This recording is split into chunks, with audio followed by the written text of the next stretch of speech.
تکبیر تحریمہ یہ وہ شرط ہے، یہ شرائط میں آخری شرط ہے اور فرائض میں پہلا فرض ہے۔ نماز کے 6 فرائض ہیں۔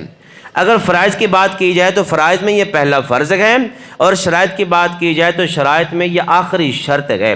تکبیر تحریمہ جو ہے، ہم نے اللہ اکبر یہ جو الفاظ ہیں، انہی الفاظ کو بول کر تکبیر تحریمہ کہیں گے تو ہماری نماز سٹارٹ ہوگی۔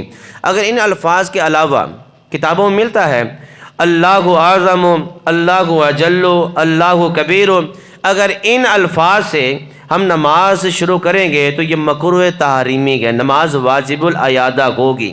اللہ اکبر یہ جو جملے ہیں نا، اللہ اکبر ضروری ہے، لازم ہے کہ انہی جملوں کے ساتھ ہی نماز کو سٹارٹ کیا جائے۔ تکبیر تحریمہ پہلی تکبیر اللہ اکبر یہ فرض ہے، یہ شرط ہے، اور بقیہ جتنے بھی ارکان کی تکبیریں ہیں، ہم قیام سے رکوع کی طرف جاتے ہیں، رکوع سے کھڑے ہوتے ہیں، سجدے میں جاتے ہیں، دوسرے سجدے میں جاتے ہیں، یہ ساری کی ساری تکبیرات انتقالات جو ہیں یہ سنت مطہرہ ہیں، اور جو پہلی تکبیر ہے تکبیر تحریمہ یہ فرض بھی ہے اور یہ شرط بھی ہے۔